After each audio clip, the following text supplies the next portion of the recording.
there, and welcome to Leading Change Conversations, the podcast where we tackle real-life challenges with leaders like you to make organizational change a breeze. In this episode, we look into how to accompany an organization through a vital and difficult transformation where most employees were suspicious and cynical. Tune in if you want to learn about tools to build trust in such a situation. So now let me introduce you to our amazing guest, Sara Vermeulen-Anastasi. Sara is a passionate storyteller and connector with extensive expertise around the complete branding, marketing, communications, and sustainability spectrum. Results-focused and hands-on, she has solid cross-industry experience in fast-paced and transformative sectors from pharma, food, and agriculture to IT, technology, geospatial, and logistics. Multilingual, a digital advocate, and a dyslexic thinker, she enjoys developing synergies and integrated solutions to enhance reputations, foster transformation and growth, and especially drive value and impact. Welcome, Sara. Good morning, and thank you very much for having me. Yeah, it's a great pleasure. And I mean, we're speaking a bit on the same level as we were both working for many, many years in corporate communications and have quite a view on how to bring change to life and how to help leaders and especially the senior management to bring change to life.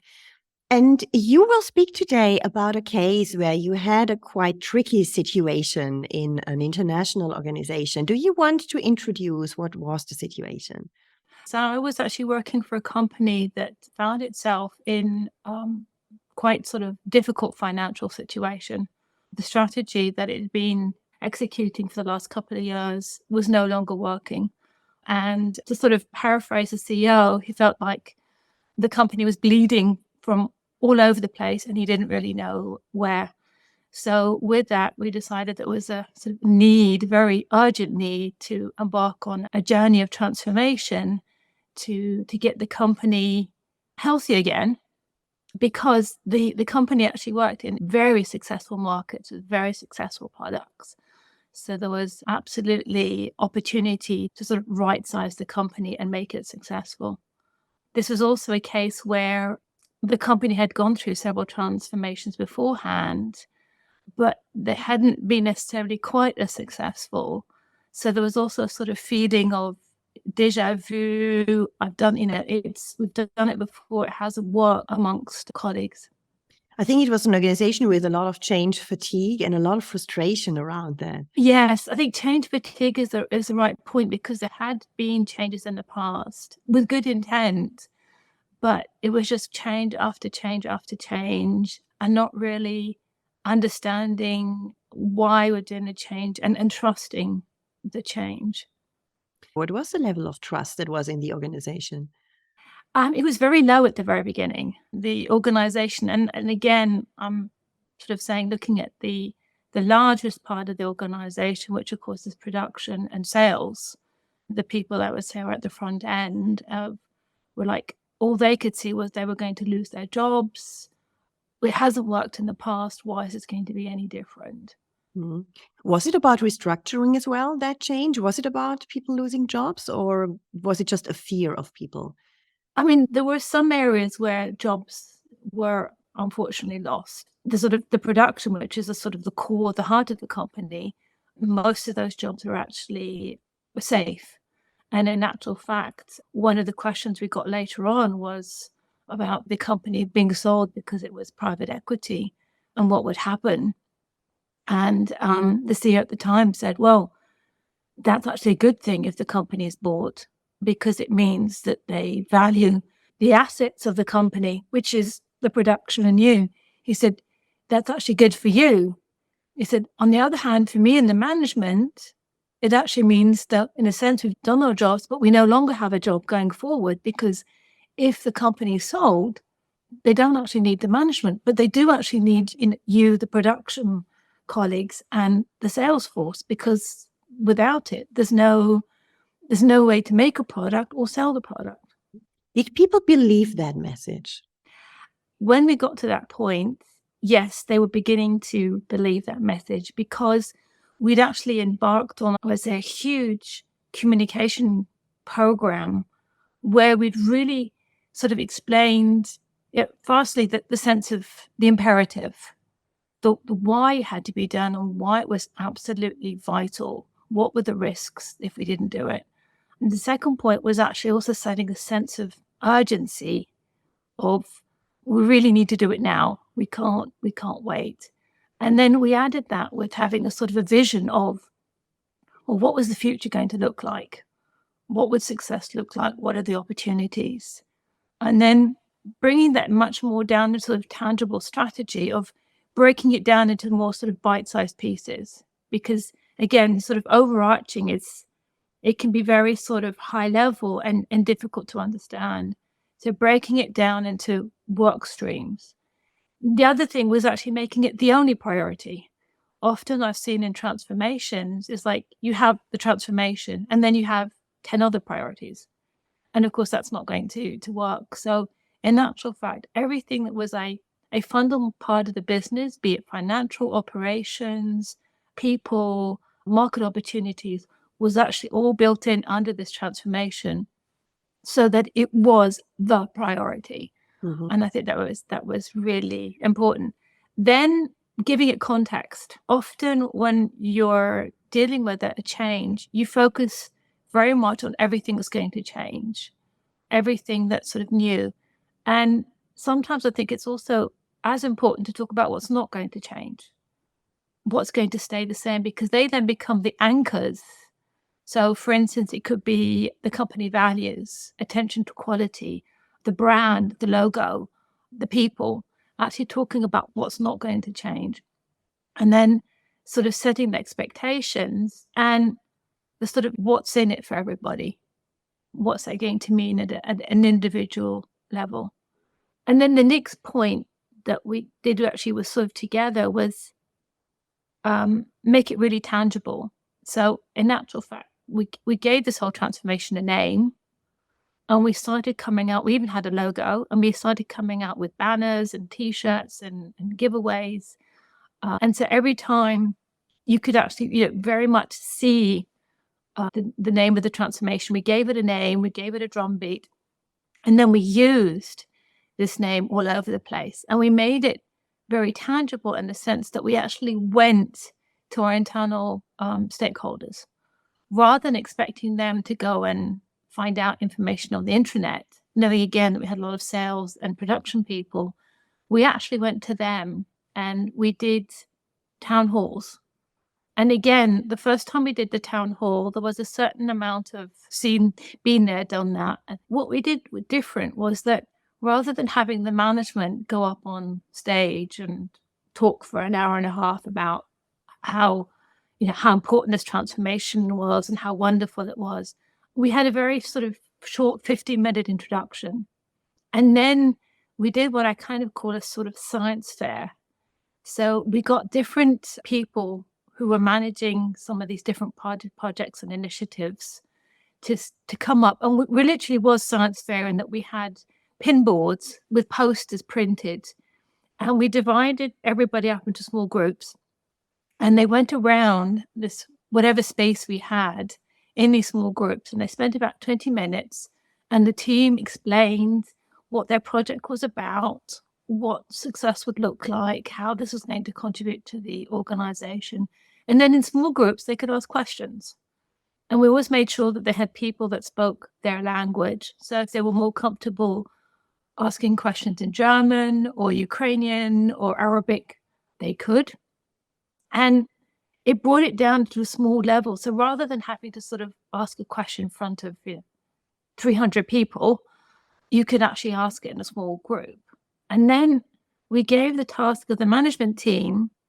They had the task of actually handing out either ice cream when we did it in the summer or hot cocoa when we did it in the wintertime. And so they were there in a very much, we often talk about servant leadership, but they were there actually serving. Mhm. And this made them a lot more approachable. And then after they'd actually handed out the ice cream, they were then asking questions. And again, it was in a small group of, again, about 25 people, where it made it much more, I would say, friendly and human and approachable to actually ask questions. And at the beginning, we had very, very simple questions, very operational questions. And at the end, we started having sort of much more strategic questions, including the one, well, what happens if the company sold? So we realized at the time that we were building that level of trust, that people felt that they could actually ask these more difficult, these more crunchy questions. And of course, since they were talking to peers, people that they saw every day because they were on the site or less scary than the management, they also then created more belief in the whole program. I think the other point that was very much a success factor was celebrating. So we celebrated whenever we could, small wins, halfway points, when we got to 50% of all initiatives done. So very much celebrating everything that we could, making it that sort of tangible, real part of everyday company life. So there are many, many different points, what you mentioned. Yes. So really outlining the whole structure. What I realized also in the projects that I was leading in the past in bigger organizations, things in terms of communication always work well when you make the effort to make it very, very multi-channel, and not just a classic multi-channel like, yes, there's the intranet, yes, there's the CEO video, yes, there's the CEO letter, the classic ones, different ones, really different ones, and tackling the different senses of people to create this emotional connection. And what I've heard from you, I haven't counted it, but at least 5 different points which make this really, really strong. And the very first thing which you said is to make it a priority over time, because very often change is announced. Yeah, you could have had your science fair, and then let's say now it's there, people understood it, fine, now we move on with it and we just do it. And that's the biggest mistake I think that we can see when it comes to carrying transformation over time into the organization. Because people, I have my cat. For those who see it on video will see it. The others not. I have my cat who is embarrassing me today. For people, it's something very important that they can see. It's not just empty words when we say this is a priority. You really need to align many things in terms of processes and activities in the organization around this change. So there is not just words, because the worst thing you can do is to say it and then not do it. And once more, you destroy the trust, obviously, of the people. So I think this is something really important to keep in mind. And it asks for additional effort. Somebody has to look at that and to come with a red flag saying, oh, we are deviating from it. We need to stick to that.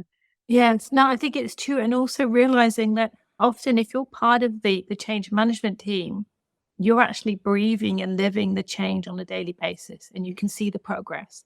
You're there every day of the week seeing it. If you're somewhere else in the organization, maybe you only see it when you get the communication. So you might see it rarely. So you need to have that sort of understanding of giving everybody in the organization those regular updates, even if you know it's moving forward. Yeah. Have to remember that the rest of the organization is not as aware about the sort of intricacies, the daily, what's happening with the change management. As you said, what has been achieved, what is the progress? And I think it's really important. So I know one of the things we had was a sort of a monthly update on the business. And one of those points was the update with the change management program. And this was then sent out as a deck that was then given to all the country heads, who then had the task to then share that with their organizations, but then add in an extra layer of what their side or country was actually doing, to say, okay, globally, this is what we've done. But in, say, Latin America, these are the specific points that we've achieved. And then this is what's next. This is what we now need to focus on, that we've done this. And one of the big celebrations was then realizing when part of the work stream was going business as usual. The other point which gave trust was also that fact that there was room for failure. And sometimes admitting in some of the cases that one of the initiatives wasn't quite the right initiative, and being agile enough and flexible enough to actually go in and correct it. It sounds like that you created a lot of ownership in the middle management, in the next leadership level. How did you do that? That was more the project team of actually giving very clear owners to each of the streams, and each initiative also had an owner. And there was very clear, sort of once a month, you had to give an update on your progress based on the timeline that you'd given. I also had a work stream about communications. And if you didn't achieve that deadline, you then had to explain why you hadn't achieved that specific deadline that you agreed together. So you really you had ownership and responsibility. And it really was this sort of drumbeat of making sure, I think actually it was every week we had an update to the beginning. You really had to sort of keep up that progress. And if you didn't, you had to explain why to the CEO. So that kind of created that emphasis of, I've got to keep moving forward. I've really got to make this the only priority in the organization. And if you had a good reason, then the timeline was adopted accordingly. And this emphasizes once more the fact that it became a real priority in the organization, because also for the leaders it was a priority, which is often another error that is made in organizations, that it's a priority, it's a pronounced or articulated priority coming from the top, but then leaders do not have that space to move within that.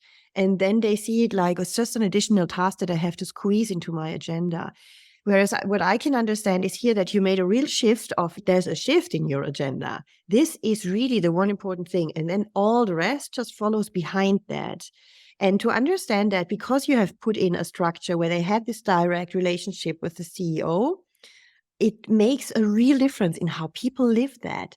And my question is also around, when I come back, because the science fair style town hall is really a good idea, because I think town halls are one of these things, and especially in an organization where many town halls were held before, where it was always like bad news and people were fearing town halls. We had that as well. People feared like, oh no, they're going to tell us that we're going to close the site. I mean, they came the first time around and they were very fearful of bad news. And if you know that, then you need to do something different. And that's what you did. What did you do to prepare the people who finally explained it? Because it was like you had little booths or little areas where you had the different departments explaining what they're doing. How did you help them prepare for that? Were there leaders speaking, or were there also team members, contributors speaking, or how was that? It was a mixture of both. So we had sometimes the team leaders, but also the team members who were speaking. And we provided them with a template to explain what the initiative was, what was the outcomes of that initiative, and how much progress had they made. And then, as I said, to make it this sort of science fair, sometimes had a computer showing something. We had sort of, it was sort of demonstrations. I mean, one of the fun ones was we had a 3D virtual reality headset, and we'd actually done this virtual reality visit through production. And so people could sit on the chair and they could actually go through production and see it. And it's a clean room type environment. So it was fun for them to actually be able to see their production. And in some sites, it was a different production. So it was a chance for them to see one of the other sites, or if they were in a sort of office or sales environment, the first time they actually saw the production. And it also made it fun. And sometimes we had a little competition. Sometimes there was like a small giveaway. So again, maybe the other point with this science fair was actually making it fun. Yeah, creating a positive emotion around change is great. Yeah. Because it's all about emotions everywhere. If we want people to take action, we need to create an emotion. And yes, you can create action by creating a lot of fear and threatening them, for sure, but it's certainly not the best way. So doing something that's fun is a really good idea. I was wondering, because that's what I faced often in my career with these kind of approaches, which is a great approach, that in the very senior level, C-level, CEO level, you have some kind of resistance around, we don't need to share that much information. We don't need to go into so many details, because when they change, then people don't believe that we are consistent. I think that's completely wrong, actually. I think sharing more is good. And if you have to change, well, you say why you have to change the details, because there's a reason. But often it's like that. Did you have any resistance to overcome in terms of, we want to involve so many different people, where you obviously cannot control the message from the top? They will say what they will say. And even if they say it also in their local language, you have actually no clue what they are saying. And I know that sometimes creates fear in the very senior levels. Did you have that situation? We had a little bit, I would say, among some of the senior leaders, but the CEO was the best ambassador. I mean, we even had sort of questions about him being very sort of frank about the fact that the state of the organization and sort of, the fact that it was in a really dire straits. And people worried what happens if this information gets outside? What happens if people talk about this? And it was like, but it's the reality. If we don't share the imperative of what's going to happen if we don't do this, then there is probably not going to be a company, in which case it becomes a moot point. So, and that's the fact that the biggest ambassador was actually the CEO, which was really very instrumental, having the CEO lead from the front as well. And that, I think, brought in the rest of the management. And then, as you said, it was the middle management and the experts that then were the sort of the coalition, the ambassadors, that then sort of brought it to life and made it believable, because often management is not trusted. Yeah, that's a classic case. Yes. I think it's an important message here to say that it's very, very crucial that the CEO really stands behind that and stays behind that and shows up. I think that is an important thing, because often CEOs think, I do the main launch message and then I step back and I only step in again when there's big crisis or something like that. And I think this is often a mistake that is made, that it's then dropped on the shoulders of the next level or the level after the next level. And they are not quite feeling helped with it, because they have feeling there's not the support coming from the top. There's not this strong drive that I can feel there. So why should I make it my priority when it's visibly not his or her priority? And I think there's really good learning in there for if anybody listens who is really on that level, how important that role is. I mean, we hear it and we know it, but I also know that many CEOs kind of shy away from that, at least not doing it to that broad extent, to that in-depth extent as well. Now, from your personal perspective, you were leading the communications. How was that? I think it was a little bit scary, because of course you don't know how it's going to what the execution and what it's going to look like. And also coming in, and it was the first time I'd actually brought in to do a narrative. So explaining certain concepts that, we needed to have this sense of urgency. We needed to be agile. We needed to have a narrative and a roadmap and have everything clear and have these sort of waypoints, and actually selling that to the organization, that we needed to spend a lot more time up front planning and creating this narrative and explaining why we got to that point and what it was going to look like before actually launching it, was probably the toughest point, because again, organizations like, okay, we're going to do it and we start now. And so actually sort of saying, no, we are going to wait a month. I think it was a month or even 2 months. We were actually a little bit delayed in sort of launching the whole thing, to give us the time to prepare all the tactics. And we even came up with a playbook, which sort of outlined in a presentation. So we gave managers a toolkit so they could actually take it into their individual organizations. And of course, that took time. And the CEO wanting to go ahead and go now was probably one of the most difficult parts, of sort of saying, no, we need to wait until we've got this narrative. We've landed the why and the what and the when and what success looks like and what the future is going to look like and the sort of why we need to do it. And when we've got those points, then we can go out and actually then share it with the rest of the organization, because we then have answers to a lot of the questions that they're going to ask. Which is also super important for the middle managers or all the leaders in between, actually, who have to carry that same message in a certain way. But that planning phase was the hardest part. And then I think when it started getting going, and the first time round we did a small feedback survey, and it was more positive. And then we redid this town hall, because we did the town hall several times during the whole course of the 2 years. It just wasn't just once.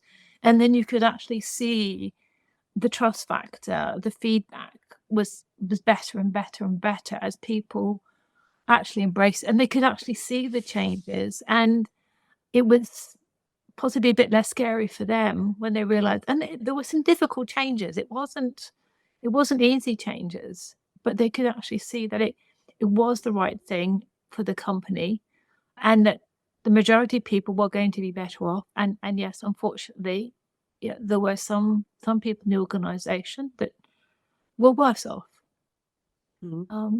But that, unfortunately, is often the case with companies. You have to make those difficult decisions.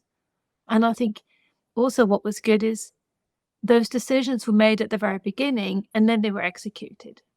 So it was really sort of rip the Band-Aid off and say, okay, we know we're going to have to make these decisions and it's going to affect this number of people, but we'll do that in the first 3 months and then it's done. And then we can start sort of building.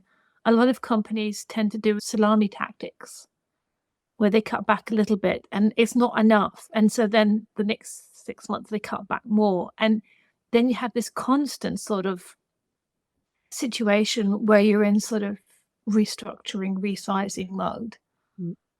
Yeah, I agree. And I think sometimes these salami tactics, you can't avoid it. Why? Because even in the senior levels, there is some pushback then coming from their senior levels, from the board behind that, which was not expected. And suddenly things have to change again, or there's an add-on to it. And then you run into a salami tactic without wanting it. But obviously, it's something to absolutely avoid. So let me wrap up a little bit because we're already coming close to the end, because there are many, many action points and people can also find it in the transformation roadmap that I always write for every single podcast episode.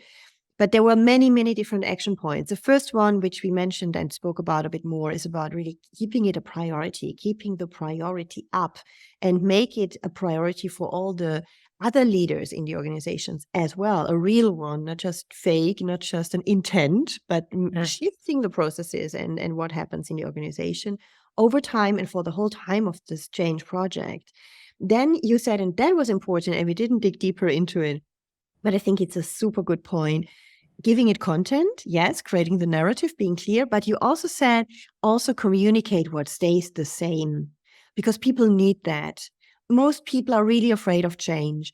And when you give them at least an idea of what stays the same, it's very helpful because they feel like, okay, so everything again from scratch. This stays the same. This stays the same. I haven't done certain things in vain as well. You know, it's not like the past 5 years when I was working here, it was for nothing. No, they have that feeling, yeah, certain things stay the same. They're valued. And I think this is super important. We don't do that enough in change.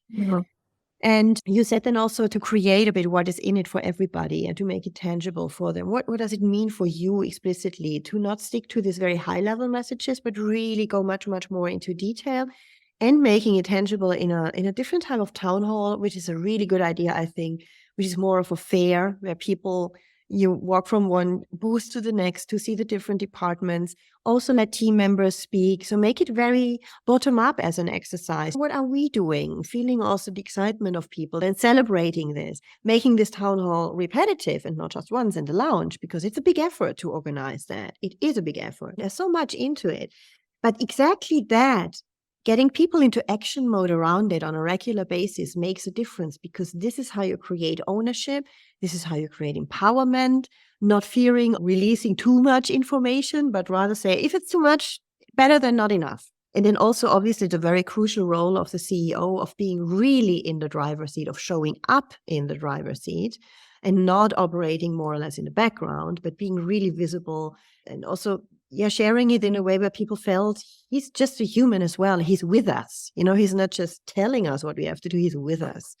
And I think there you had a lot of very strong points. So thank you for sharing that experience, Sara. It's great. Yeah, no, it was, I mean, at the end, it was a fun, challenging project. And looking back after the 2 years when we succeeded and we celebrated the fact that, we'd actually accomplished the transformation, the transition. It was great to look back and sort of say, okay, I was actually part of that. Yeah, thank you, Sarah. It's fantastic. And I also thank our audience for tuning into Leading Change Conversations today. So I hope you found our discussion inspiring and informative. And it's something that you can really use when you have to lead a big organizational change. But there are many elements in there that you can also use if it's a smaller change on a team level, for example. So if you enjoyed it, remember to subscribe, rate, and leave a review. And you can also sign up for our newsletter to access our practical transformation roadmaps on a regular basis. And if you want to improve your own skills on leading change or communicating more effectively, you can check out my courses for individuals on my website. And last but not least, if you want to become a guest on our show, just go on my website, leadingchangeconversations.com, and pick a slot of your choice in my calendar to discuss possibilities. So I'm surely looking forward to getting to know you. And until next time, keep leading, keep learning, and making a difference.